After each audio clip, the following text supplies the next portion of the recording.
Hello everyone, आप सभी का स्वागत है। मैं अपने यूट्यूब चैनल में स्वागत करता हूं। आज हमारी लाइव क्लास नहीं हो पाई। सुबह टाइम हम जैसे ही लाइव आते ही नेटवर्क हमारे फ़ोन पर चला गया, जिसकी वजह से क्या प्रॉब्लम क्रिएट हो गई है। लाइव क्लास नहीं हो पाई तो परेशान न होइए। अगर आज लाइव क्लास नहीं हो पाई है तो हम इसलिए आज की क्लास क्या करें, आपको ऑफलाइन दे रहे हैं। और कल की जो आपकी क्लास हुई थी तो वो कल की क्लास रिकॉर्ड नहीं सही से हो पाई थी, तो वो समस्या भी आपकी दूर हो जाएगी। क्योंकि कल जो मैंने पढ़ाया था वो सही से रिकॉर्ड ना होने की वजह से आप लोगों को कम समझ में आते, इसलिए उसी क्लास का हम रिवीजन किए दे रहे हैं। जो कई सारी चीज़ें रह गई थी कुछ पढ़ाने के लिए, उसको भी इसी में ऐड कर देंगे, ठीक है। तो सारी चीज़ें क्लियर हो जाएंगी। और जितना नया कैंडिडेट है हमारे साथ जो भी जुड़ा है तो क्या करना, चैनल को सब्सक्राइब करना, वीडियो को शेयर कर दें, ठीक है ना। अब चूँकि पीजीटी का एग्ज़ाम देखो होने वाला है, ठीक है ना। अगस्त माह में पीजीटी का एग्ज़ाम होने वाला है, तो आप क्या करोगे, ज़्यादा से ज़्यादा लोगों को मदद मिल सके इसलिए क्या करोगे, वीडियो को शेयर कर दोगे अपने व्हाट्सएप ग्रुप पर।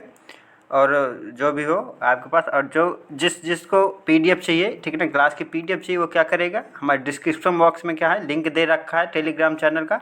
तो लिंक के थ्रू आप लोगों को क्या मिल जाएगा, टेलीग्राम चैनल का लिंक मिल जाएगा। लिंक के थ्रू आपको अंदर जाना है, वहाँ से आप क्या करेंगे, वहाँ से पीडीएफ डाउनलोड कर सकते हैं। जिस भी लेक्चर क्लास का आपको पीडीएफ चाहिए तो वहाँ से आप ढूंढ के डाउनलोड कर लीजिए, ठीक है। आ जाइए हम अब अपनी क्लास शुरू करते हैं। हमने आपको कल पढ़ाया था व्यापार चक्र, ठीक ना। व्यापार चक्र नवपरिवर्तन सिद्धांत बताया था। मैंने बताया था कि व्यापार चक्र का जब सिद्धांत का प्रवर्तन कब हुआ था, यानी कि शुरुआती दौर कब रहा, ये 1862 मैंने बताया था। लेकिन जब नव व्यापार चक्र परिवर्तन की बात करते हैं तो इसमें कई वैज्ञानिक आते हैं जो 1950 में दिए थे, ठीक ना। ये सारी चीज़ें समझाई थी मैंने। तो आज आपको क्या समझना, आज आपको समझना नव व्यापार चक्र परिवर्तन, ठीक है ना। व्यापार चक्र का नव परिवर्तन, ठीक है। तो चलो इसको देख लेते हैं फटाफट। क्या अमेरिकी अर्थशास्त्री जोसेफ शम्पूटर, इसको जोसेफ शम्पूटर का भी व्यापार चक्र परिवर्तन कहते हैं, ठीक है। आ जाइए फटाफट देखना है। जोसेफ शम्पूटर ने व्यापार चक्र की व्याख्या पूंजीवादी आर्थिक प्रणाली में समय समय पर होने वाले नव परिवर्तनों के रूप में व्याख्या की। यानी कि जोसेफ शम्पूटर साहब जो थे उन्होंने व्यापार चक्र की व्याख्या की, लेकिन कैसी अर्थव्यवस्था में, पूंजीवादी आर्थिक प्रणाली में, ठीक है ना। यानी कि पूंजीवादी अर्थव्यवस्था में जो समय समय पर क्या होते हैं, नव परिवर्तन होते हैं, यानी कि विभिन्न प्रकार के परिवर्तन जो होते हैं, ठीक है। यानी कि नव परिवर्तन से उनका अभिप्राय ऐसी नई चीज़ों को लागू करने से है जो क्या करते हैं, उत्पादन की प्रचलित विधि बदल देते हैं। यानी कि जो उत्पादित वस्तुएं हैं उनकी क्या कहते हैं, विधि बदल देते हैं। या मान लो श्रमिकों की संख्या बढ़ जाए, किसी और प्रकार से परिवर्तन हो जाए। जैसे कह रहा है कोई यांत्रिक आविष्कार, ठीक ना, अपनाना। मान लो कोई यांत्रिक आविष्कार, यानी कि कोई मशीन आ गई जिससे ज़्यादा उत्पादन हो सकता है। किसी नई वस्तु का उत्पादन प्रारंभ करना, मान लो किसी नई वस्तु का उत्पादन करने लगना, ठीक है। उत्पादन की नई तकनीक लागू करना, ठीक है ना। वर्तमान उत्पादों के लिए नए बाजार की खोज करना, यानी कि जो उत्पाद निकल रहे हैं उनके लिए नया मार्केट ढूंढना, बाजार ढूंढना। वर्तमान उपक्रम के लिए कच्चे माल के नए स्रोत का विकास, पुराने कच्चे माल के स्थान पर नई किस्म के कच्चे माल का विकास, व्यावसायिक संगठन के रूप में नए परिवर्तन लागू करना, व्यवसाय में प्रबंधन की नई विधियां लागू करना, ठीक है। समझ में आ गया ना। ये कितने प्रकार से आपका परिवर्तन देखने को मिल सकता है। पहला हो गया आपका कोई यांत्रिक आविष्कार अपना लेना। दूसरा हो जाएगा किसी नई वस्तु का उत्पादन प्रारंभ कर देना। तीसरा हो जाएगा उत्पादन की नई तकनीक लागू करना। चौथा हो जाएगा वर्तमान उत्पादों के लिए नए बाजार की खोज करना। पाँचवा हो जाएगा आपका वर्तमान उपक्रम के लिए कच्चे माल के नए स्रोतों का विकास करना, क्योंकि भाई अब कोई नई वस्तु उत्पादित होगी तो उसके लिए कच्चे माल का स्रोत भी चाहिए, ठीक है ना। हो गया, पहला हो गया, दूसरा हो गया, तीसरा हो गया, चौथा हो गया, पाँचवा हो गया, ठीक है ना। छठवां देखना, छठवां क्या हो जाएगा, जो पुराने कच्चे माल के स्थान पर नई किस्म के कच्चे माल का विकास किया जा रहा है। सातवें नंबर पर क्या हो जाएगा, व्यावसायिक संगठन के रूप में नए परिवर्तन लागू करना। और आठवें नंबर पर क्या हो जाएगा, व्यवसाय में प्रबंध की नई विधियां लागू करना, ठीक है। आगे तरफ बढ़ते हैं। शम्पूटर ने व्यापार चक्र को ऊर्ध्वगति और अधोगति, ऊर्ध्वगति मतलब पता है ना, समृद्धि, और अधोगति मतलब मंदी की व्याख्या नव परिवर्तन के रूप में की है, ठीक है ना। जो ऊर्ध्वगति और अधोगति आपकी बन रही है उसको किस रूप में की व्याख्या की इन्होंने, नव परिवर्तन के रूप में। उनके मत अनुसार जब कोई नव परिवर्तन होता है तब यह आर्थिक प्रणाली में असंतुलन का कारण बनता है। यह असंतुलन तब तक जारी रहता है जब तक किसी नई संतुलन स्थिति में पुनर्समायोजन न हो जाए। क्लियर, समझ में आ गया ना। यानी कि वो ये कह रहे हैं कि मान लीजिए जब नव परिवर्तन किसी प्रकार का हो रहा होता है तो क्या होता है, वो जो आर्थिक प्रणाली होती है वो क्या होती है, थोड़ा असंतुलित हो जाती है। ठीक है ना, ये असंतुलन तब तक जारी रहेगा जब तक किसी नई संतुलन की स्थिति में पुनः संयोजन हो जाए, यानी कि दोबारा से नया पुनः संयोजन न बन जाए, तब तक ये असंतुलन बना रहेगा। जैसे कि मैंने कल समझाया था कि मान लीजिए कोई लड़की है, ठीक है ना, अब उसका कितना खर्च करना है उसको अपने ब्यूटी पार्लर में, मान लो 1,000 खर्च होता है पर मंथ, ठीक है ना। लेकिन जैसे ही उसकी शादी फिक्स होती है तो क्या मंगनी से लेकर, ठीक है ना, जैसे ही उसको एंगेजमेंट शुरू होती है तो पहले एंगेजमेंट में जहाँ 1,000 खर्च हो रहा था, 5,000 6,000 खर्च करेंगे, 10,000 खर्च करेंगे, फिर बकायदे सच धस के आएंगी। फिर क्या जब शादी होगी तब बकायदे, यानी कि जहाँ 1,000 था वहाँ कितना हो गया, 10,000 रुपये खर्च बढ़ गया, यानी कि आपका क्या हो गया, आर्थिक प्रणाली में असंतुलन आ गया। ठीक है, उसको मैनेज भले ही करें लेकिन असंतुलन आ गया। ठीक है, समझ में आ गया ना। इसी तरह करके तब तक असंतुलन जारी रहेगा जब तक आपकी शादी नहीं हो जाती। जैसे शादी हो जाएगा तो असंतुलन आपका दूर हो जाएगा। ठीक है ना, यानी कि यहाँ से जो लड़की पक्ष वाले से असंतुलन बन रहा था, यानी कि 5-6 हज़ार का जो 10,000 का जो भी खर्च पड़ रहा था वो क्या हो जाएगा, वो हट जाएगा। ठीक है, तो क्या हो जाएगा, वो वहाँ पर संतुलित हो जाएगा, उसको संतुलन होने का मौका थोड़ा मिल जाएगा, यानी कि वो खर्च हट जाए। समझ में आगे आगे देखते हैं फटाफट। कह रहा व्यापार चक्र की ऊर्ध्वगति समझने के लिए कंप्यूटर अर्थव्यवस्था में पूर्ण रोजगार की उपस्थिति मान कर चलते हैं। यानी कि जो कंप्यूटर साहब थे वो अर्थव्यवस्था में क्या देख रहे हैं कि वो पूर्ण रोजगार की स्थिति होगी। ठीक है ना, स्थिति मान कर चलेंगे। ठीक है ना, तब ये पूरा नियम लागू ऊर्ध्वगति समझने के लिए। ठीक है ना, मान लिया ऐसी अर्थव्यवस्था में कोई नव परिवर्तन जन्म लेता है, यानी कि जहाँ पूर्ण रोजगार की स्थिति है वहाँ पर क्या होता है, नव परिवर्तन का जन्म होता है। तो आगे देखेंगे, व्यापार चक्र की ऊर्ध्वगति समझने के लिए कंप्यूटर अर्थव्यवस्था में पूर्ण रोजगार की उपस्थिति मानकर चलते बताया मैंने। ऐसा मान लिया, ठीक है ना, मान लिया ऐसी अर्थव्यवस्था में कोई नव परिवर्तन जन्म लेता है, जैसे क्या होता है, व्यावसायिक नेताओं द्वारा किसी नई वस्तु का उत्पादन आरंभ किया जाना। ठीक है ना, मान लीजिए कोई व्यावसायिक नेताएं हैं, उनके द्वारा क्या किया गया, नेताओं के द्वारा किसी नई वस्तु को उत्पादन किया जाने लगा, जिसका अर्थ क्या है, यह है कि अर्थव्यवस्था में पूर्णतः नया उद्योग स्थापित होता है। ठीक है ना, क्या होगा कि वहाँ पर जब नई वस्तु बनेंगे तो उसके लिए नई फैक्ट्री की आवश्यकता पड़ेगी, तो नई फैक्ट्री स्थापित कर दी गई। चूँकि उत्पत्ति के समस्त साधन पहले से ही पूर्ण रोजगार प्राप्त करते हैं। ठीक ना, क्या है, उस समय उत्पत्ति के समस्त साधन पहले से ही क्या है, पूर्ण रोजगार की स्थिति प्राप्त में है, पूर्ण रोजगार प्राप्त है। इसलिए नए उद्योग के साधनों का कोटा उन्हें ऊंचे पुरस्कार व वचन देकर दूसरे उद्योग से निकालना पड़ेगा। उत्पत्ति के साधन का पुरस्कार बढ़ जाने के कारण पुराने उद्योगों की उत्पादन लागत बढ़ जाएगी, इन उद्योगों का उत्पादन भी घट जाएगा। अब भाई क्या हो रहा है, इधर से नया उद्योग आया, पर पुराना उद्योग था, इसके कुछ साधन निकल के नए उद्योग के पास चले गए। जब नए उद्योग के पास चले गए तो क्या हो, जो पुराने उद्योग थे उसका उत्पादन घट गया, क्योंकि उत्पादन कार्य के लिए उनके पास अब पहले से कम साधन उपलब्ध। पता चल गया ना कि पहले से कम साधन क्यों उपलब्ध हो रहा है, क्योंकि जितने नए उद्योग है उन्होंने क्या किया, पुराने फार्मों से जो भी साधन थे वो अपने पास ले लिए। ठीक है ना, क्या करके, उन्होंने पुरस्कार व ऊंचे वचन देकर, ठीक है ना, वचन देकर, ठीक है ना, कि हम आपको ये फैसिलिटी देके आप हमारे साथ काम करो। ठीक है, जैसे कि दूसरी और अर्थव्यवस्था में स्थापित नए उद्योगों की विस्तृत व्यवस्था बैंक शाखा का विस्तार द्वारा होगी। ठीक है, जो दूसरी यूँ कह सकते हो कि दूसरी ओर जो अर्थव्यवस्था में स्थापित हो रहा है, ठीक है, नए उद्योग जो स्थापित हो रहा है, वित्त व्यवस्था जो बैंक की शाख है, जो किस प्रकार से बैंक की शाख हो रही है उसी प्रकार वो डिपेंड करेगा।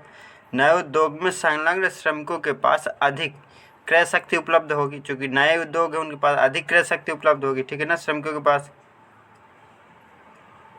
चूँकि नए उद्योग में संलग्न हो गए ना, इसलिए श्रमिकों के पास अधिक क्रय शक्ति हो गई, जिसे वे पुराने उद्योग द्वारा उत्पादित वस्तु खरीदने पर खर्च करेंगे। आधा आप कह सकते हैं पुराने उद्योग द्वारा उत्पादित माल की मांग बढ़ेगी, किंतु क्या होगा आगे, किंतु उनका उत्पादन नहीं बढ़ पाएगा। ठीक है, उनके मालों का जो उनके पास वस्तुएं थी उनका मांग तो बढ़ रही, लेकिन इनका उत्पादन नहीं बढ़ रहा पुराने उद्योगों का। ठीक है ना, पुराने उद्योगों माल का डिमांड बढ़ गई, लेकिन क्या हुआ, इनका उत्पादन नहीं बढ़ पा रहा, क्योंकि उनके लिए साधन की उपलब्धता घट गई थी। जो कि पुराने उद्योग के उनके साधन की उपलब्धता घट गई, क्यों घट गई, क्योंकि नए उद्योग ले गए इनका साधन। ठीक है ना, अधिक आय देकर। इसमें अमुक उद्योगों के उत्पादन की कीमतें तेजी से बढ़ेंगी तथा उद्योग का लाभ भी बढ़ेगा। ऊंचे लाभों से आकर्षित होकर पुराने उद्योग के उद्यमी उत्पादन क्षमता का विस्तार करने लगेंगे। ठीक है ना। इन उद्योगों के विस्तार की वित्त व्यवस्था भी बैंक शाखा के विस्तार द्वारा ही होगी, यानी कि जो पुराने उद्योग होगी भी बैंक शाखा के विस्तार द्वारा ही निर्भर करेगा। यह प्रक्रिया तब तक दोहराई जाती रहेगी जब तक कि अर्थव्यवस्था में क्या हो, अर्थव्यवस्था में स्फीतिक दशाएं न विकसित हो जाएं। नया उद्योग स्वयं को स्थापित करने में थोड़ा बहुत अवश्य समय लेगा, परंतु इस अंतरिम अवधि में नया उद्योग स्फीतिक शक्ति के रूप में कार्य करेगा। जो नया उद्योग स्फीतिक शक्ति की तरह कार्य, क्योंकि यह श्रमिकों के हाथ में अतिरिक्त क्रय शक्ति को पहुंचा देगा। ठीक है ना। चूँकि अब उसने क्या किया, जहाँ 100 रुपये मिल रहा था वो कह रहा है मैं तुम्हें 150 रुपये दूंगा। ठीक ना। तब तो ये नए उद्योग में आए, इसलिए इनके पास क्या, जो श्रमिक गए थे उनके पास अतिरिक्त क्रय शक्ति हो गई, किंतु बढ़ी हुई क्रय शक्ति सोखने के लिए बाजार में उत्पादन नहीं भेज पाएगा। चूँकि अब नया उद्योग है, तुरंत तो उत्पादन प्रोडक्ट निकाल के बाजार में भेज नहीं सकता।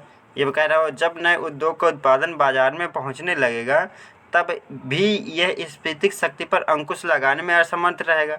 मार्गदर्शी फार्मों द्वारा अर्जित ऊंचे लाभ से आकर्षित होकर कुछ दूसरे फार्म भी नए उद्योग में सम्मिलित हो जाएंगे, यानी कुछ दूसरे नए उद्योग खुद से आ जाएंगे जिनकी वित्त व्यवस्था बैंक शाखा के अतिरिक्त प्रसार द्वारा होगी। यानी कि यहाँ पर भी बैंक शाखा जो अतिरिक्त प्रसार करता है उसके ऊपर डिपेंड करेगा। स्वयं के तब तक दोहराती रहेगी जब तक कि अर्थव्यवस्था स्वयं को व्यापार चक्र की ऊर्ध्वगति में न पा जाए।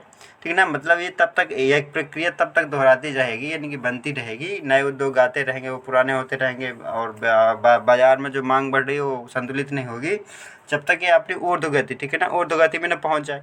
अर्थव्यवस्था किस तरह समृद्धि की अवधि, यानी जिसे ऊर्ध्व की गति कहते हैं, मंदी की अवधि जिसे अधोगति कहते हैं, की ओर चलती है, उसकी व्याख्या करते हुए संपुटर ने लिखा है कि जब नए उद्योग का तैयार माल बाजार में पहुंचेगा तब पुराने उद्योगों के उत्पाद के साथ प्रतिस्पर्धा करेगा। भाई जो नया उद्योग का माल है, जो पुराने उद्योग का माल है, तब पुराने उद्योग का तो पहले से बिक रहा था, जो नए आए तो इससे क्या आकर्षित होंगे लोग।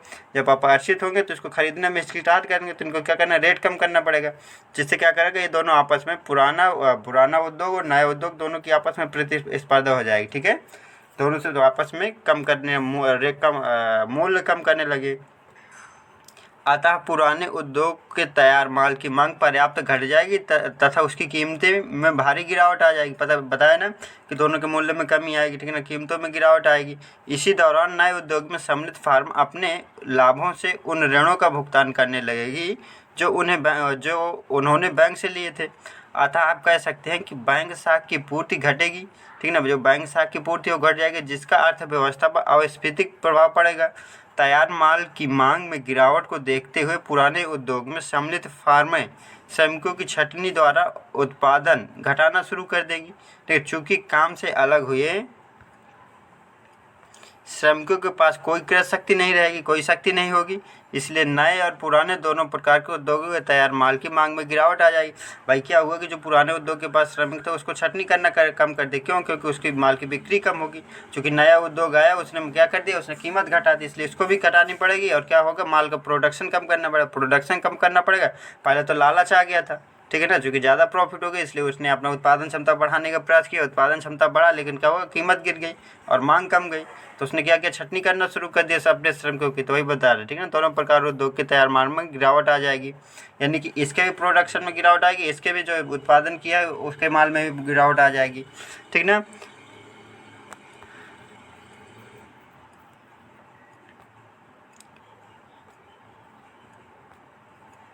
अंतर्गत अर्थव्यवस्था स्वयं को, अतः आप कह सकते हो अर्थव्यवस्था स्वयं को व्यापार चक्र की अधोगति यानी कि मंदी की ओर में पाएगी।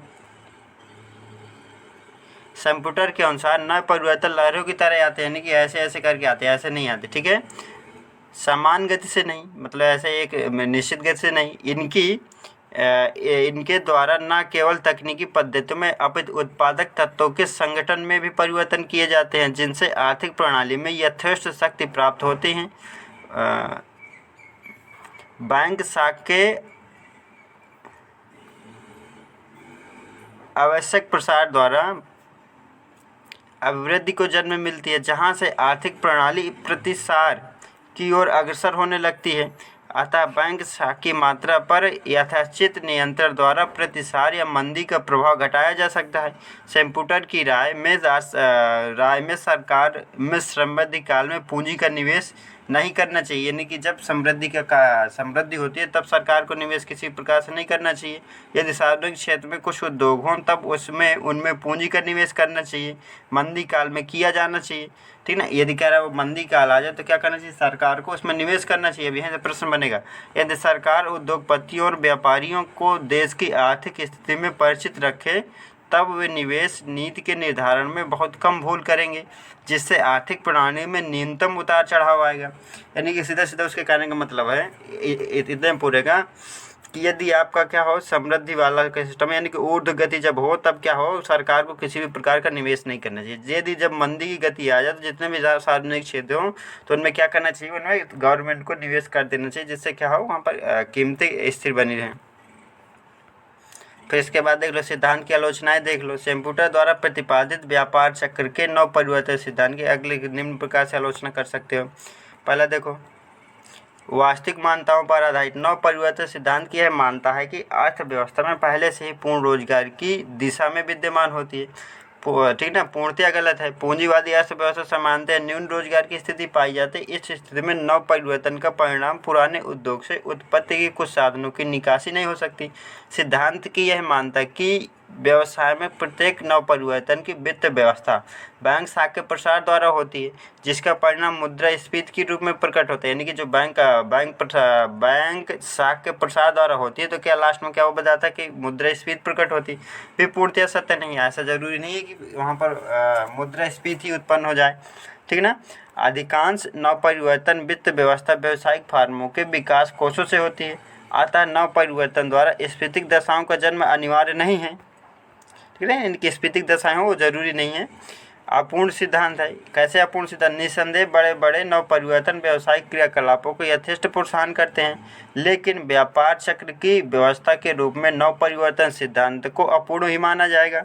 क्यों? हेसक के अनुसार व्यापार चक्र की पेचीदा घटना मात्र नव परिवर्तन के आधार पर नहीं समझाई जा सकती।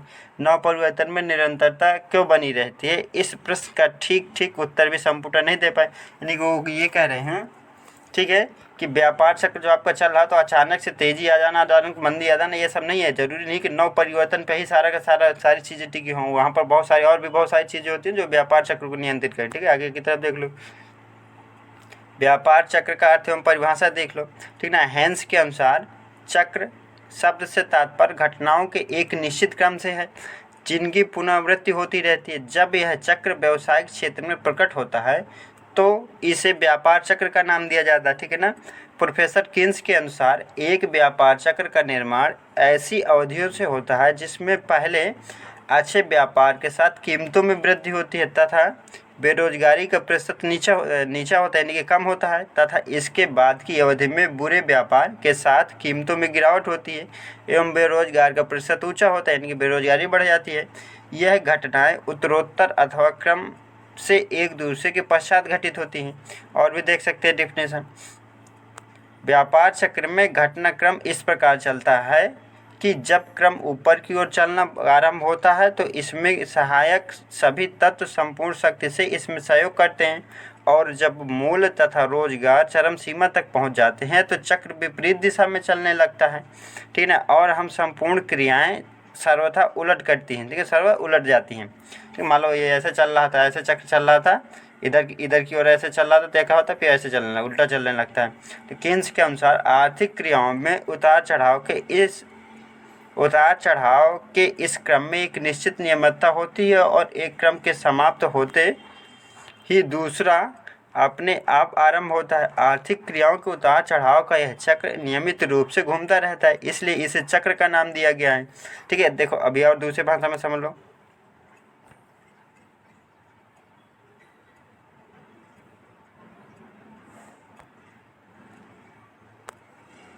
हाँ जी, देखो व्यापार चक्र समझो। व्यापार चक्र जैसे बिजनेस साइकिल या इसको क्या कहते हैं, आर्थिक चक्र भी कहते हैं, इसको क्या अथवा बूस्ट चक्र भी कहते हैं। ठीक है, यानी कि बाजार अर्थव्यवस्था में एक वर्ष अथवा कुछ माह के उत्पादन व्यापार अर्थों संबंधित गतिविधि को संदर्भित करने वाला एक शब्द है।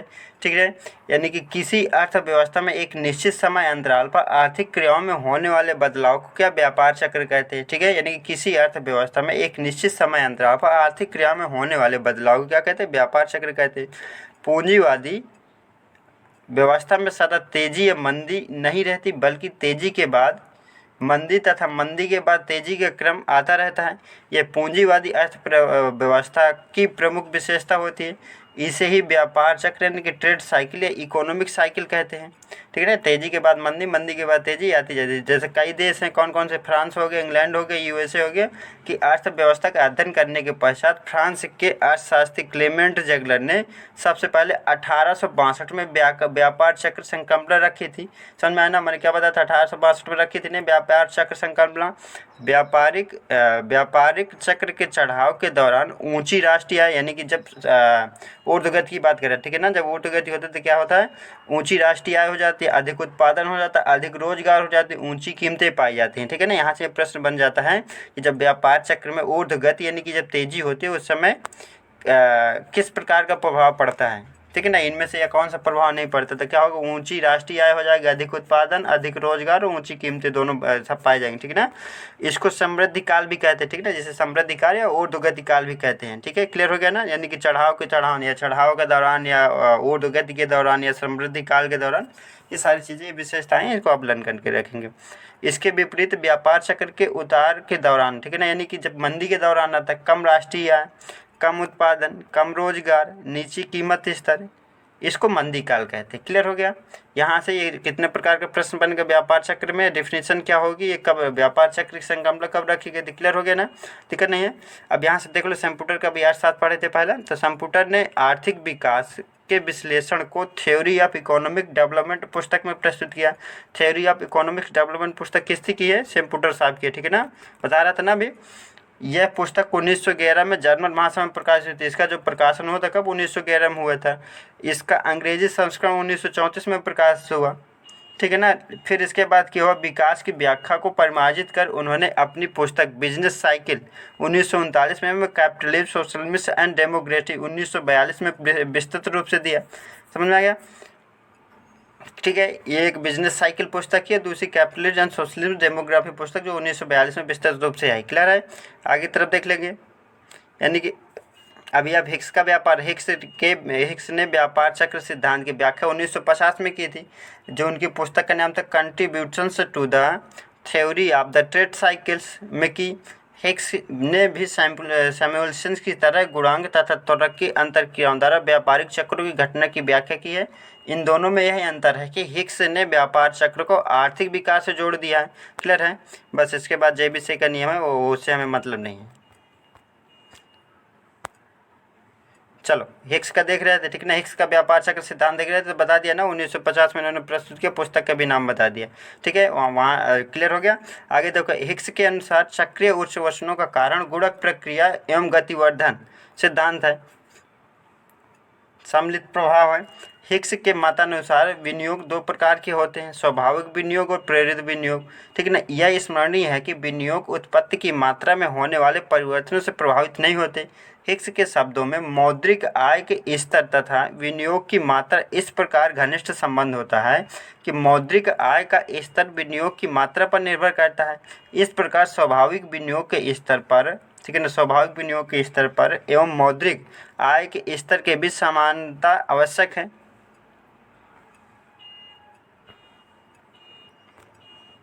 यह भी उल्लेखनीय है कि यदि स्वाभाविक विनियोग के स्तर को संतुलन के मार्ग से विचलित न कर दिया जाए तो ऐसी व्यवस्था स्थापित हो जाती है कि गतिशील संतुलन को कायम रखती है। हिक्स के कथन के अनुसार यदि किसी नए आविष्कार के कारण स्वाभाविक विनियोग स्तर में तो मामूली सी वृद्धि होती है, ठीक है ना, जो विनियोग है उसमें मामूली सी वृद्धि होगी, जबकि प्रेरित विनियोग का स्तर बहुत तीव्रता से बढ़ता है और यह प्रवृत्ति उस समय तक चलती रहती है जबकि क्या हो, जब तक कि पूर्ण रोजगार, ठीक है ना, फुल एम्प्लॉयमेंट की स्थिति कायम न हो जाए। कुछ समय के बाद उत्पादन एवं विनियोग के स्तर विपरीत दिशा में उन्मुख हो जाते हैं, क्योंकि पूर्ण रोजगार के स्तर पर प्रेरित विनियोग उत्पत्ति में उसमें तात्कालिक स्तर पर सहारा, ठीक ना, देने में लाचार रह जाती है, यानी कि सहारा नहीं दे पाती। यह स्मरणीय है कि हिग्स ने गिरावट की गति को चढ़ाव की गति से अधिक तनाव तीव्र माना है। यानी कि जो गिरावट की गति है और चढ़ाव की गति है, यानी कि जो ऊर्ध्व गति है वो अधोगति को अधिक ऊर्ध्व गति से अधोगति अधिक तीव्र माना है। यह स्मरणीय है कि एक बार गिरावट की गति शुरू हो जाने पर व्यापारियों के लिए अपने स्टॉक में एकत्रित माल को बेचना कठिन हो जाता है और उन्हें स्थिर लागतों का भार असहनीय प्रतीत होने लगता है। फलतः आप कह सकते हैं कि व्यावसायिक फार्में बंद होने लगती हैं और व्यक्तियों में द्रव्यता पसंदगी बढ़ने लगती है और साख मुद्रा की स्थिति शोचनीय हो जाती है, जिसके कारण व्यापारिक क्रियाओं का क्रमशः पतन होने लगता है तथा मंदी की अवस्था भयंकर रूप धारण कर लेती है। ठीक है ना, यानी कि मंदी की अवस्था भयंकर रूप, जो भी उनके पास माल सुरक्षित रखा है उसको क्या होता है, उसको बेचना थोड़ा मुश्किल है, जिसकी वजह से क्या होता है, जो भी होते हैं फार्में होती हैं उनमें ज़्यादा घाटा लग जाता है, जिससे क्या होता है वो सारी चीज़ें बंद हो जाती हैं। ठीक है ना, उनको बंद करना पड़ता है। आगे देखो, प्रोफेसर कोल्डोक्स ने हिग्स द्वारा प्रतिपादित उक्त सिद्ध यानी कि जो सिद्धांत आया है की आलोचना करते हुए लिखा है कि इस सिद्धांत के अंतर्गत यह मानना अनिवार्य है कि उत्पत्ति के स्तर में परिवर्तन होने के कारण, ठीक है ना, कारण उत्पन्न होने वाला विनियोग अर्थात प्रेरित विनियोग उत्पत्ति के स्तर में होने वाले परिवर्तन के साथ कुछ ऐसा अनुपात रखता है जो कि परिवर्तन की निरपेक्ष मात्रा में स्वतंत्र है।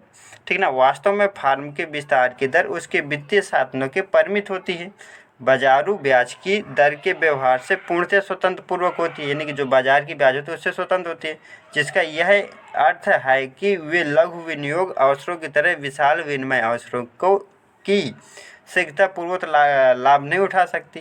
यानी कि जो भी है लघु विनियोग जो भी अवसरों की तरह होता है, ठीक ना, वो विशाल विनियोग तुरंत लाभ नहीं ले सकते। इसलिए यह इसलिए है कि लघु परिवर्तनों की अपेक्षा विशाल परिवर्तनों के संबंध में संभावनाएं कम लोचदार होती हैं। हिग्स के व्यापार चक्र मॉडल के तत्व निम्न हैं। ठीक है, देख सकते हैं आप, प्रेरित निवेश की वृद्धि की अभिष्ट दर, स्वतः निवेश। पहला देखो, प्रेरित निवेश देख लो, यह उत्पादन के स्तर में परिवर्तन पर निर्भर करता है, अतः यह अर्थव्यवस्था की वृद्धि का फलन होता है। दूसरा देख लो, वृद्धि की अभिष्ट दर, यह वह दर है जो बचत निवेश संतुलन के अनुरूप होती है, जबकि वास्तविक निवेश तथा अवास्तविक बचत एक ही समान दर से हो रहे हों तो कहा जाता है कि अर्थव्यवस्था अभिष्ट दर से वृद्धि कर रही है। तीसरा देख लो, स्वतः निवेश, यह उत्पादन स्तर में परिवर्तन से स्वतंत्र है, अतः यह अर्थव्यवस्था की वृद्धि से संबंधित नहीं है। हिग्स के सिद्धांत मॉडल की मान्यताएं। हिग्स का सिद्धांत या मॉडल की मान्यताएं निम्न प्रकार से हो सकती हैं। जैसे पहला नंबर देख सकते हैं, उपभोग तथा प्रेरित निवेश समय पश्चात के साथ कार्यकरण करते हैं, इसलिए गुणक तथा त्वरक के बीच संबंध समय अंतराल ढंग से किया जाए। ठीक ना, जैसा कि हिग्स का जो व्यापार चक्र मॉडल था वो किस पर, गुणक और त्वरक के बीच संबंध बताता है ना। ठीक है ना, दूसरा देखो, दूसरे स्टेटमेंट देखो, अर्थव्यवस्था उत्पादन के पूर्ण रोजगार स्तर से आगे विस्तार नहीं कर सकती, यानी कि जो अर्थव्यवस्था रहेगी वो क्या करेगी, पूर्ण रोजगार के विस्तार से आगे नहीं जा सकती किसी भी कंडीशन में। आगे देख लेते हैं हिग्स के, ठीक ना, दूसरा हो गया था, तीसरा देखेंगे। तीसरा क्या कह रहा था, तीसरा आपका पॉइंट्स कह रहा है कि अवनति में त्वरक का कार्यकरण अर्थव्यवस्था की नीचे की ओर गति पर प्रत्यक्ष नियंत्रण प्रदान करता है, यानी कि जो अवनति में त्वरक होगा वो कार्यकरण की अर्थव्यवस्था की नीचे की ओर गति पर प्रत्यक्ष नियंत्रण प्रदान करेगा। चौथा नंबर देखो, बचत और निवेश गुणक का फल काल पर्यांत ऐसे ढंग से बदलते हैं कि संतुलन पथ से ऊपर की ओर विस्थापन संतुलन से दूर समय पश्चात गति ला देता है। क्लियर है, यानी कि पांचवें स्टेटमेंट देखेंगे, हिग्स मानता है कि अर्थव्यवस्था प्रगतिशील है जिसमें स्वाभाविक निवेश स्थिर दर से इस तरह बढ़ता है ताकि अर्थव्यवस्था गतिमान संतुलन में रहे। ठीक है, आगे देख लेते हैं, छठवां स्टेटमेंट देख लेते हैं। कह रहा है गुणक और त्वरक के मूल्य क्या होते हैं, स्थिर होते हैं। ठीक है ना, ये हिग्स साहब कह रहे हैं अपने व्यापार चक्र मॉडल में। देख लो, फिर हिग्स के सिद्धांत का रेखा चित्र रूपांतर देख लेना। सबसे पहले व्याख्या किए दे रहा हूँ, फिर इसके बाद आगे चित्र दिखाई दे रहा हूँ। हिग्स के सिद्धांत को साथ में दिए गए चित्र के द्वारा समझा जा सकता है। इस चित्र में रेखा ए स्थिर दर से बढ़ते हुए स्वाभाविक निवेश के मार्ग को व्यक्त करती है। ठीक ना, और ई जो है तो उत्पादन का संतुलन स्तर, यानी कि ई दो जहाँ पर होगा क्या होगा, उत्पादन संतुलन होगा, जहाँ पर ए होगा स्थिर दर से बढ़ते हुए स्वाभाविक निवेश के मार्ग को व्यक्त करेगा। ठीक है ना, जहाँ पर ए निर्भर कर रहा है, ठीक है ना, ए पे जो निर्भर कर रहा है। रेखा जो एफ है ठीक है ना, संतुलन मार्ग ई के ऊपर पूर्ण रोजगार शिखर स्तर है, और जो एल है वो उत्पादन निम्न संतुलन पथ है, जो क्या है, मंदी संतुलन रेखा को व्यक्त करता है। हिक्स संतुलन पथ यानी कि ई पर चक्रहीन स्थिति P0 शुरू करता है जब स्वतः निवेश की दर में वृद्धि से, ये देखो ये सारी चीज़ें दे रखी ना, सबसे पहले एक्सप्लेन देख लो, वृद्धि से आय बढ़ने लगती है, परिणाम स्वरूप गुणक तथा त्वरक के, ठीक है, संयुक्त कार्यकरण द्वारा उत्पादन तथा आय की वृद्धि अर्थव्यवस्था के विस्तार पथ पर P0 से क्या हो जाती है, P1 पर ले जाती है। अब अर्थव्यवस्था क्या होगी, P1 पर पूर्ण रोजगार शिखर पर स्पर्श करती है, तो वह समय की कुछ अवधि के लिए शिखर के ठीक ना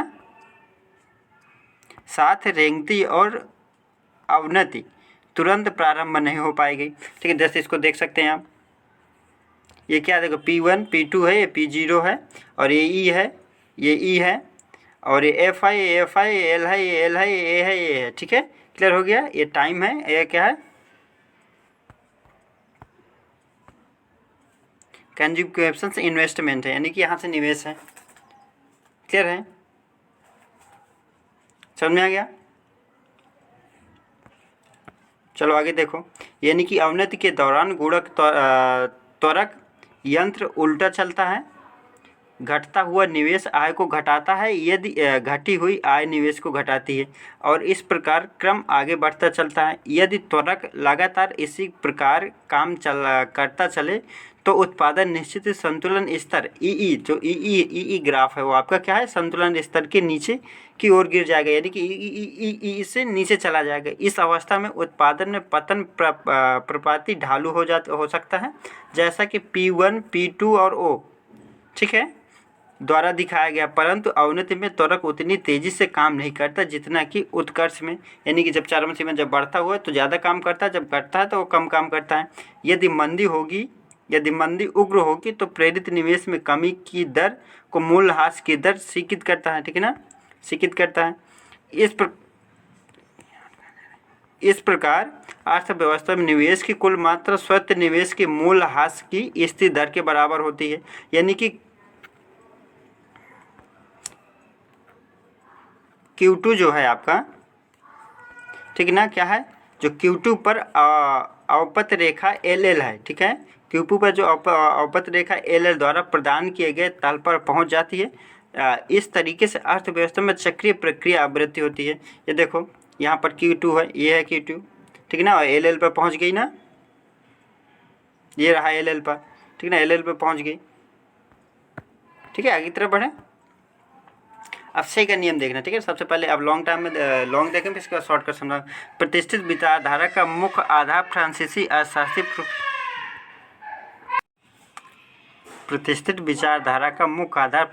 अर्थशास्त्री प्रोफेसर जीन बैप्टिस्ट के द्वारा प्रतिपादित बाजार का नियम है, यानी प्रोफेसर से का जो नियम है, ठीक है, जो से का नियम वो किसके द्वारा, जीन बैप्टिस्ट के द्वारा प्रतिपादित नियम है, ठीक है ना, जो बाजार का नियम कहलाता है। प्रोफेसर के अनुसार पूर्ति स्वतः अपनी मांग उत्पन्न कर लेती है।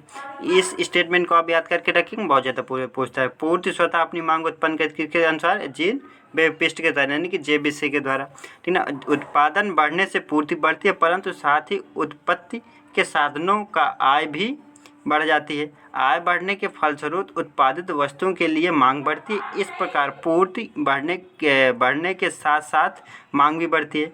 प्रोफेसर स्वयं ने लिखा है, उत्पादन ही है जो वस्तुओं के लिए बाजार उत्पन्न करता है। इस स्टेटमेंट को भी याद रखेंगे। आगे देखते हैं, जब संपूर्ण उत्पादन अपने आप ही बिक जाता है तो सामान्य अति उत्पादन की स्थिति उत्पन्न नहीं हो सकती, इसलिए समान बेरोजगारी की दशा में भी उत्पन्न नहीं होती। प्रोफेसर JS मिल ने से के नियम की व्याख्या इस प्रकार से की है कि उपभोग उत्पादन के साथ चलता है अथवा उत्पादन की मांग एकमात्र कारण है। क्लियर हो गया। उत्पादक जब अपना माल बेचता है तो उनको मौद्रिक आय प्राप्त होती है, जिससे उनकी क्रय शक्ति बढ़ जाती है। इस प्रकार उत्पादन में से ही उत्पादित वस्तुओं के मूल्य के बराबर आय उत्पन्न होती है और इस आय की सहायता से बाजार में से अन्य माल खरीदा जाता है। यानी कि उनके कहने का मतलब है कि जो भी आपके पास प्रोडक्ट था उसको बेचा गया, बेचने के बाद क्या मिला आपको, कुछ ना कुछ उसका पैसा मिला। जो पैसा मिला तो फिर से उसको क्या किया कि बाजार मूल्य में माल खरीदा गया और फिर वही सारी प्रोडक्ट किया जाएगा। अब से का नियम देख लेते हैं। से के नियम की प्रमुखता तो देखें, पहले देख लेते हैं। एक अर्थव्यवस्था जो स्वतंत्र प्रकृति की होती है में प्रत्येक आर्थिक तत्व स्वतः समायोजित होने की प्रवृत्ति रखता है। यानी कि जो अर्थव्यवस्था में जो स्वतंत्र प्रकृति के होंगे वो प्रत्येक आर्थिक तत्व क्या करते स्वतः समायोजित हो जाएगा। दूसरा स्टेटमेंट यह जे से के बाजार नियम के अकॉर्डिंग है, ध्यान दीजिएगा। और ये स्टेटमेंट पूछा जाता है। दूसरा स्टेटमेंट, समान दशाओं के अंतर्गत अति उत्पादन और बेरोजगारी की समस्याएं उत्पन्न नहीं होती। ठीक है, यदि समान दशाएं हैं तो उसके अंतर्गत देखो ना तो अति उत्पादन होगा ना तो बेरोजगारी की समस्याएं उत्पन्न होगी। यदि किसी समय उत्पादन बढ़ भी जाता है तो उसके साथ वितरण के समय साधनों की आय भी बढ़ जाती है तथा पूर्ति स्वयं मांग को समायोजित करने की प्रवृत्ति रखती है। क्लियर हो गया। दूसरा स्टेटमेंट में काफ़ी ज़्यादा पूछा जाता है, अभी कथन और कारण में भी ज़्यादा पूछे जाते हैं दोनों स्टेटमेंट। तीसरा देखो, मुद्रा का कार्य केवल वस्तु विनिमय की सुविधाओं का निवारण करना है। अब यहाँ से ध्यान देना, मुद्रा का कार्य क्या है, ठीक है ना। जे बी से के बाजार नियम में मुद्रा का कार्य क्या है, तो वहाँ पर क्या है, वस्तुओं का, ठीक है ना, विनिमय और असुविधाओं का निवारण करना। चौथा स्टेटमेंट, ब्याज की लोचशील दरों के कारण बचत एवं विनियोग सदैव बराबर होते हैं। अब यहाँ से स्टेटमेंट क्वेश्चन ये बनता है कि जे बी से के बाजार नियम में जो ब्याज की लोचशील दरें होती हैं उससे बचत और विनियोग कैसे होते हैं, ठीक है ना। तो दोनों सदैव क्या होते हैं, बराबर रहते हैं। आगे देख लेते हैं। पांचवा देखो, जब सामान्य अति उत्पादन संभव नहीं है तो मंदी की स्थितियां भी उत्पन्न नहीं हो सकती तथा समान बेरोजगारी उत्पन्न होने का प्रश्न ही नहीं उठता। ठीक है। छठवां स्टेटमेंट, यदि बेकारी उत्पादन साधन को प्रयोग में लाया जाता है तो वे स्वयं ही अपनी मजदूरी निकाल लेते हैं क्योंकि ऐसे साधनों को रोजगार मिलने पर उत्पादन की मात्रा बढ़ती है और अर्थव्यवस्था की अवधि में इस सीमा तक पर्याप्त वृद्धि हो जाती है कि उसमें उन साधनों का भुगतान किया जा सकता है। अगला देखो, सातवां स्टेटमेंट, यदि बेरोजगारी उत्पन्न हो जाती है तो मजदूरी ऐसी लोचशील प्रक्रिया हो जाती है कि अर्थव्यवस्था में पुनः रोजगार की स्थिति लाना कठिन हो जाता है। अब यहाँ से ध्यान देना, यदि क्या हो, मजदूरी बेरोजगारी उत्पन्न हो जाती है और मजदूरी लोचशील प्रक्रिया में आ जाती है तो वहाँ पर पुनः रोजगार की स्थिति नहीं लाई जा सकती, यानी कि लाना कठिन हो जाता है। क्लियर है। यानी कि प्रतिष्ठित विचारकों द्वारा प्रतिपादित रोजगार संबंधित सिद्धांत की दो प्रकार से की जा सकती है। आगे देखो कैसे है, दो प्रकार से। पहला देखो, वह दशा जिनमें व्यक्ति अपना काम स्वयं करते हैं। दूसरी क्या है, वह दशा जिसमें व्यक्ति दूसरे के पास मजदूरी काम करते हैं, ठीक ना, मजदूरी पर काम करते हैं। ठीक है। प्रथम दशा का अभिप्राय ऐसे समाज से है जहाँ अधिकांश उत्पादक अपने हाथों से काम करते हैं अथवा अपने काम के व्यक्तिगत रूप से स्वामी हो, भले ही वह किसान हो अथवा दस्तकार हो। द्वितीय दशा अभिप्राय ऐसे समाज से जो अदल बदल की प्रणाली पर आधारित है जिसमें प्रत्येक व्यक्ति अपनी सेवाओं या वस्तुओं के बदले दूसरे व्यक्तियों से सेवाओं या वस्तुएं प्राप्त करता है। इस प्रकार वह अपनी विभिन्न आवश्यकताओं की पूर्ति कर पाता है। ऐसे समाज में प्रत्येक व्यक्ति अपनी बचत का निवेश अपने ही व्यवसाय में कर लेता है। उत्पादित माल अन्य उत्पादित माल के विनिमय में बिकने के कारण पूर्ति अपनी मांग स्वयं पैदा कर लेती है। ठीक है। आगे देखो, उपयुक्त व्याख्या आधुनिक अर्थव्यवस्था पर लागू नहीं की जा सकती। बचत करना और पूंजी के स्वरूप में उसका विनियोग करना दो अलग अलग क्रियाएं हैं और साधारणतः विनियोगकर्ता मजदूरी से अलग होता है। रोजगार के सिद्धांत का अध्ययन मजदूरी प्रणाली के संदर्भ में करना आवश्यक हो गया था। इसलिए इस प्रकार पीगू ने रोजगार संबंधी प्रतिष्ठित सिद्धांत के एक नए स्वरूप में प्रस्तुत किया। जो पीगू साहब थे उन्होंने क्या किया, एक संबंधित प्रतिष्ठित रोजगार सिद्धांत के एक नए स्वरूप में प्रस्तुत कर दिया। पीगू का रोजगार सिद्धांत क्या था, प्रोफेसर पीगू ने लिखा है, प्रोफेसर पीगू द्वारा प्रस्तुत रोजगार सिद्धांत के विषय से संबंधित एक विस्तृत व्याख्या मिलती है।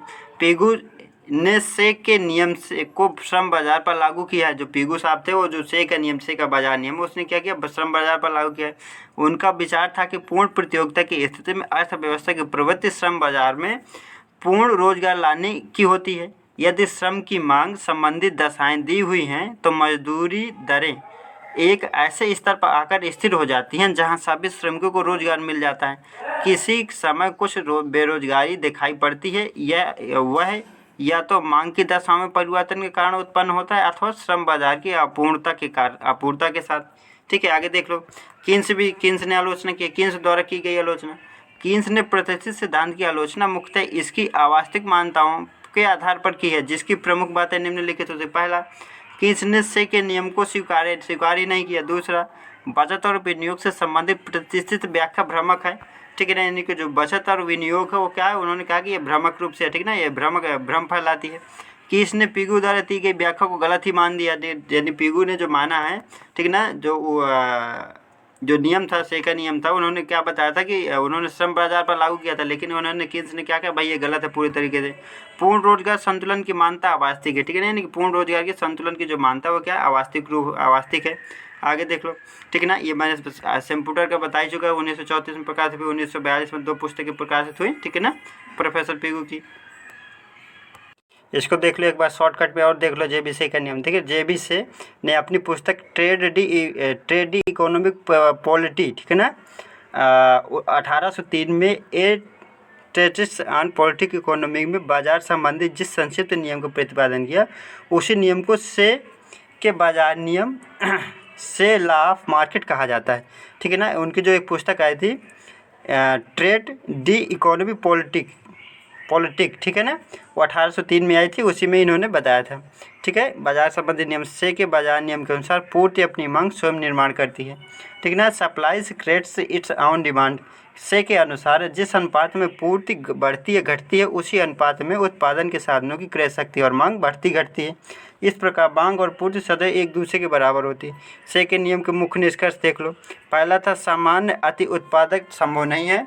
दूसरा था समान बेरोजगारी असंभव है। आंशिक अति उत्पादन तथा आंशिक बेरोजगारी संभव है। चौथा देखो अगला था बेरोजगारी साधन अपने उपयोग के लिए स्वयं आय उत्पन्न कर लेते हैं। पांचवा था अर्थव्यवस्था के सभी आर्थिक तत्वों में स्वतः समान्वित स्थापित हो जाता है। आगे देख लो। छठवां क्या था, मुद्रा केवल एक आवरण मात्र है। से के नियम की मान्यताएं क्या थी, निम्न प्रकार से थी। पहला, से का बाजार नियम इस मान्यता पर आधारित है कि बाजार में पूर्ण प्रतियोगिता पाई जाती है। दूसरा देख लो, कीमत मजदूरी तथा ब्याज की दर लोचशीलता पाई जाती है, अर्थात आवश्यकता अनुसार परिवर्तन किए जा सकते हैं। तीसरा देखो, मुद्रा केवल एक आवरण मात्र है, इसका आर्थिक क्रियाओं पर कोई प्रभाव नहीं पड़ता। क्लियर है, वहाँ पर भी बताया था, यहाँ पर भी बता रहा हूँ। प्रश्न बनेगा तो आपको बताना पड़ेगा। आगे देखो, यानी कि सारी मुद्रा खर्च कर दी जाती, अर्थात किसी प्रकार का संचय नहीं किया जाता। पांचवा स्टेटमेंट देखो, आर्थिक क्रियाओं में सरकार की ओर से किसी प्रकार का हस्तक्षेप नहीं होता। ध्यान देना, आर्थिक क्रियाओं में जो बाजार का से नियम हो उसमें सरकार की किसी प्रकार का हस्तक्षेप नहीं होगा। अगला देखो, बाजार का आकार विस्तृत होगा। अगला देखो, से का बाजार नियम दीर्घकाल में ही लागू होता है, अल्पकाल में नहीं लागू होता। बाजार का से नियम दीर्घकाल में ही लागू होता है, अल्पकाल में लागू नहीं होता। ध्यान देना, यह भी मानता है कि उत्पादन उपभोक्ताओं की पसंद के अनुसार किया जाता है, इसलिए जितना भी उत्पादन होता है यह अवश्य ही खरीद लिया जाता है। से के नियम की व्याख्या और भी निम्न प्रकार से कर सकते हैं, देख सकते हैं, ठीक है ना। से के नियम की व्याख्या दो स्थितियों में की जाती है। पहला, वस्तु विनिमय अर्थव्यवस्था में से का नियम, ठीक है। से का नियम वस्तु विनिमय अर्थव्यवस्था में लागू होता है। प्रत्येक उत्पादक जब वस्तु का उत्पादन करता है अर्थात पूर्ति का निर्माण करता है, तब वह ऐसा इसलिए करता है जिसमें वह उसके बदले दूसरी वस्तुएं प्राप्त कर सके अथवा मांग का निर्माण कर सके। इसके परिणामस्वरूप उत्पादन की प्रत्येक दशा किसी दूसरी वस्तु के लिए की जाने वाली मांग को प्रकट करते हैं। इसका कारण यह है कि कोई भी व्यक्ति वस्तु का उत्पादन या तो अपने निजी उपयोग के लिए करेगा अथवा उसके बदले दूसरी वस्तु के लिए की जाने वाली मांग का प्रतीक होती हैं। अर्थव्यवस्था में प्रत्येक विक्रेता आवश्यक रूप से क्रेता ही होता है, ठीक है ना, यानी कि जो भी विक्रेता होगा एक प्रकार से वो भी क्रेता ही होगा। आगे देख लेते हैं। दूसरा क्या था, मौद्रिक अर्थव्यवस्था के अनुसार से का नियम की व्याख्या कर सकते हैं। परंपरावादी अर्थव्यवस्था से के नियम को मौद्रिक अर्थव्यवस्था भी लागू करते हैं। उनके अनुसार मुद्रा केवल विनिमय के माध्यम का काम करती है। जब एक उत्पादक अपने उत्पादन को बेचकर मुद्रा के रूप में आय प्राप्त करेगा, वह उस मुद्रा को दूसरी वस्तुओं तथा सेवाएं खरीदने के लिए खर्च कर देगा। बताया था, वहाँ पर भी बताया था, इसको भी बता रहा हूँ। इस प्रकार मांग का निर्माण होगा तथा कुल पूर्ति के बराबर होगी। मौद्रिक अर्थव्यवस्था में से के नियम को एक उदाहरण से समझा जा सकता है। मान लीजिए यदि एक वर्ष में किसी भी देश में 100 करोड़ रुपए का उत्पादन होता है तो कुल पूर्ति 100 करोड़ रुपए की वृद्धि होगी। इसके कारण उत्पादन के सौंपनों की आय, यानी कि जिन लोगों की आय मजदूरी, लगान, ब्याज, लाभ में 100 करोड़ रुपए की वृद्धि होगी। ये अपनी 100 करोड़ की आय को वस्तुओं तथा सेवाओं की कुल पूर्ति को खरीदने में खर्च कर देंगे। इस प्रकार कुल मांग 100 करोड़ रुपए की वृद्धि होगी। ठीक है ना, 100 करोड़ रुपए की वृद्धि होगी। इस प्रकार कुल पूर्ति अपनी मांग स्वयं निर्माण कर लेगी। कुल मांग के कारण राष्ट्रीय फिर से उत्पादकों के पास, ठीक है ना, जो राष्ट्रीय आय है, जो भी आय हो रहेगी, ठीक है ना, वो फिर से उत्पादकों के पास पहुंच जाएगी तथा वे एक दूसरे से 100 करोड़ रुपए का वर्ष, ठीक है ना, दूसरे वर्ष में 100 करोड़ रुपए का उत्पादन कर सकेंगे। इस प्रकार यह चक्रीय प्रवाह चलता रहेगा। अब आलोचनाएं देख लो। ठीक है, शेयर के बाजार की निम्न प्रकार से आलोचनाएं कर सकते हैं। पहला देखो, पहला है शेयर के बाजार की प्रमुख आलोचनाएं। पहला क्या है, केन्स ने शेयर के बाजार नियम की आलोचना करते हुए सिद्ध किया कि अर्थव्यवस्था अति उत्पादन संभव नहीं है। दूसरा देखो, केन्स ने शेयर के नियम के इस निष्कर्ष की भी आलोचना की है कि समान बेरोजगारी संभव नहीं है। तीसरा देखो, शेयर के नियम बाजार नियम की धारणा भी गलत है, अर्थव्यवस्था स्वतः सामान्य आ जाता है। ठीक है। चौथा देखो, बचत और निवेश संतुलन की धारणा भी गलत है। केन्स के अनुसार बचत और निवेश समानता ब्याज की दर में परिवर्तन होने के कारण नहीं आती, बल्कि आय के स्तर में परिवर्तन होने के कारण आती है। पांचवा देखो, इस नियम की यह भी आलोचना की जाती है कि मुद्रा केवल विनिमय का माध्यम नहीं है, बल्कि धन संचय का साधन भी है। छठवां देखो, केन्स ने इस बात की भी आलोचना की है कि सरकार को आर्थिक क्रियाओं में हस्तक्षेप नहीं करना चाहिए। सरकार को आर्थिक क्रियाओं में हस्तक्षेप करके समन्वय स्थापित करना चाहिए। सातवां देखो, केन्स ने शेयर के नियम की आलोचना करते हुए कहा कि दीर्घकालीन संतुलन के स्थान पर अल्पकालीन संतुलन हमारे जीवन में अधिक महत्व है, क्योंकि दीर्घकाल में तो हम सब मर जाएंगे। ठीक है ना, यानी कि वो एक तरीके से इन्होंने आलोचना की है और सारी चीज़ें बताई हैं। और यहाँ से ये समाप्त होता है। अब कल का आप देखेंगे, कल कुछ चीज़ें इंपॉर्टेंट चीज़ें रह गई हैं इससे बाजार नियम से संबंधित। तो इंपॉर्टेंट चीज़ें क्या हैं, देखो सैमुअल्सन्स का रह गया है, सैमुअल्सन्स का व्यापार चक्र सिद्धांत रहेगा जो मोस्ट इंपॉर्टेंट, सबसे ज़्यादा वहीं से क्वेश्चन बनता है, न्यूमेरिकल क्वेश्चन बनता है, तो कल उसको करवा देंगे। और साथ में और जो भी एक दो रह गए होंगे व्यापार चक्र से संबंधित, उनको उन सारी चीज़ों को समझा देंगे। आज के लिए इतने ही। सी यू बाय, टेक केयर। और जितना नया यूजर्स हमारे साथ जुड़ रहा है तो फटाफट चैनल सब्सक्राइब कर देगा, नोटिफिकेशन जरूर ऑन करें, क्योंकि जब भी हम लाइव आएंगे तो वहाँ से आप लोग हमारा वीडियो देख सकें। आज के लिए इतना ही। सी यू बाय, टेक केयर।